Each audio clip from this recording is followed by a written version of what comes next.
أحيانا تسأل نفسك تقول لماذا ليس لدي مشكلة في تصفح الهاتف أو اللعب لساعات طويلة دون أن أفقد تركيزي، بينما نصف ساعة من الدراسة تجعلني أشعر بالملل والخمول التام. هذا السؤال لطالما سأله الناس لأنفسهم، يعني لابد أن هناك مشكلة بأدمغتنا بحيث نكره القيام بأي عمل صعب مثل الدراسة، فنادرا ما تجد شخص يحب الدراسة أكثر من حبه للعب. أنا صراحة لم أجد إلى الآن ذلك الشخص.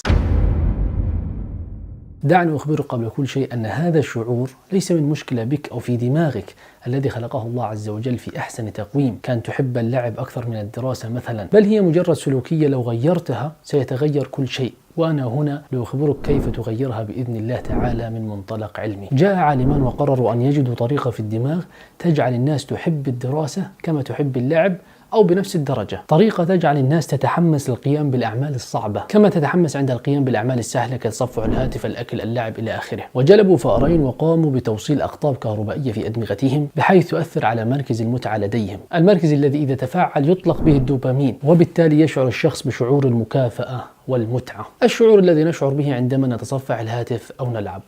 تمام. وضعوا في القفص الأول رافعة كهربائية كلما دفعها الفأر كلما أرسل إليه صاعقة حفزت مركز المتعة لديه، وبالتالي أفرز الدوبامين عنده، وبالتالي شعر بشعور المكافأة والمتعة. الغريب أن الفأر عندما دفع تلك الرافعة لأول مرة وشعر بذلك الشعور استمر في ضغط الرافعة بشكل متتالي ومستمر حتى أصابه الإجهاد وسقط من التعب. تخيل. بينما الفأر الآخر قاموا بمنع إطلاق الدوبامين لديه في مركز المتعة عن طريق إحباط مستقبلات الدوبامين لديه، فأصبح الفأر الثاني لا يملك رغبة لفعل أي شيء، حتى أنه كاد يموت من الجوع مع أن الأكل أمامه. لم يكن يأكل أو يتزوج وكأنه فقد إرادة الحياة، كان يأكل فقط إذا قرب الطعام من فمه، كان يشعر بالخمول التام. فاستنتج العالمان حينها أن شعور المتعة الذي نحصل عليه عند القيام بالأعمال السهلة كتصفح الهاتف أو اللعب هو نوع من الإدمان تستمر في طلبه بشكل متتالي. ونفس الأمر ينطبق على الإنسان، كلما زاد إفراز الدوبامين لديك كلما شعرت بالرغبة في النهوض والقيام بأمر ما، وشعرت بالسعادة والرضا النفسي. وكلما قل إفراز الدوبامين ستشعر أنه ليس لديك رغبة للقيام بأي شيء. وبسط لك كيف يكون شعور الدوبامين. تخيل معي وأنت تشاهدني الآن دخل عليك الغرفة شخص تحبه وبيده هاتف آيفون 12 وقال لك هذا هدية مني لك.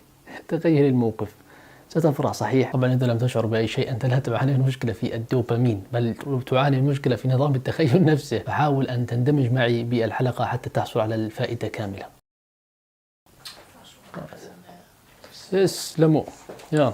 الدوبامين يفرز حتى عندما تشرب الماء وأنت عطش جدا لهذه الدرجة، يعني يفرز في الوقت الذي تشعر به أن مكافأة ما ستحصل عليها، فأنت تشعر بالمتعة عندما تتصفح الهاتف أو تلعب بسبب زيادة في إفراز الدوبامين لديك بكل اختصار. فتدمن كل تلك السلوكيات لدرجة أنك تستمر في تفقد هاتفك بين الحين والآخر لأنك تشعر بنقص في الدوبامين لديك وتحتاج أن تعوضه بشكل أو بآخر وبطريقة غير إدراكية أحيانا. طيب، فهمنا إلى الآن يا محمد من كلامك أن اللعب وتصفح الهاتف يشعرني بشعور السعادة بسبب إفراز الدوبامين في مركز المتعة لدي، والدراسة والعمل تشعرني بشعور الملل والخمول بسبب أنها تفرز كميات قليلة من الدوبامين في مركز المتعة لدي. أين المشكلة؟ فأنا أعيش حياتي بالطريقة التي تسعدني أنا، لا تسعد الناس، فلا أريد أن أدرس إذا كان الأمر به تعاسة لي. كلام مقنع قد يتخيله البعض ولكنه ليس كذلك. الجسم أحبتي بالله به نظام يسمى بالهوموستيزيس، ربما شربة ماء بدون هذا النظام تقتله. نظام يحافظ على الظروف الفيزيائية والكيميائية الداخلية في الجسم عند مستوى التوازن، فكلما حدث تغير بها يتكيف الجسم معها. مثلا عند نقص الأكسجين في الجسم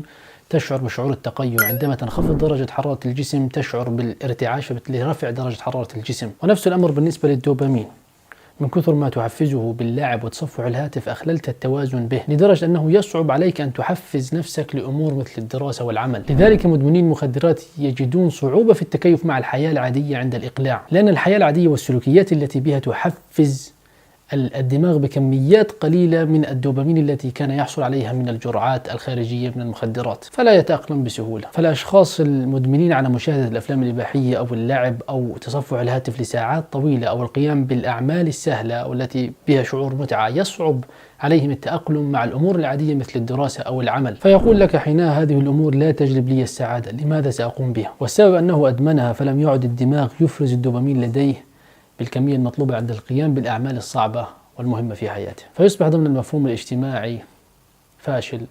وأنا صراحة لا أحب هذه الكلمة. الحل كيف نحل هذه المشكلة، أو كيف نجعل الدراسة والعمل تحفز إفراز الدوبامين لدينا وبالتالي الرغبة للقيام بها. يعني سنقوم بفعل إجراء مضاد للدوبامين أو الدوبامين دودكس، تمام؟ يعني سنقوم بإعادة توازن الدوبامين لديك. مستعد؟ ستختار يوم في الأسبوع ويفضل أن يكون غدا، يعني خير البر عاجله. في هذا اليوم ستتجنب كل الأنشطة المحفزة للدوبامين لديك، ستتوقف عن ضخ الدوبامين لدماغك، وذلك حتى تسمح لمستقبلات الدوبامين لديك بالتعافي. ستتوقف عن استخدام الهاتف أو الإنترنت أو الحاسوب أو أي تقنية أخرى.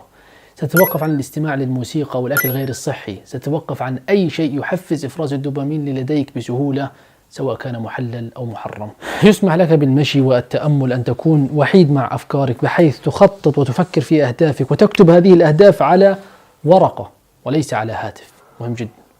وفي باقي أيام الأسبوع قم بما تقوم به عادة. هذا الأمر على مدة أسبوع سيجعلك تشعر بالمتعة عند القيام بالدراسة أو القيام بالأمور الصعبة بسبب إعادة تنظيم الدوبامين في دماغك. طبعا هذا الكلام وهذا التقرير الطبي قرأته في مجلة سايكولوجي توداي الأمريكية. هذه مجلة تصدر تقريبا كل شهرين، تناقش مواضيع قريبة من الكلام الذي نتكلم عنه. هل القيام بهذا الأمر صعب؟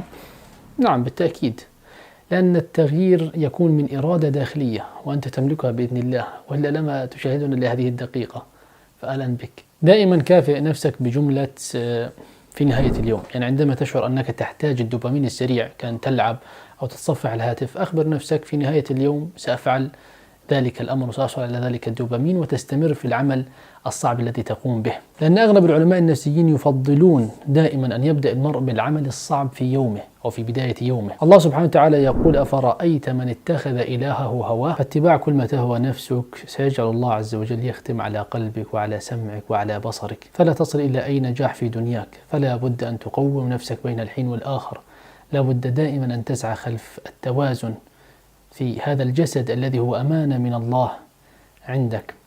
في النهاية شاركني برأيك في مكان التعليقات، وإذا أعجبكم المقطع لا تنسى الإعجاب به، ودمتم في أمان الله. الجسم أحبتي بالله به نظام يسمى بالهوموستيزيس. بدون هذا النظام ربما جربة ماء بدون هذا النظام ربما شربة ماء تغسلك.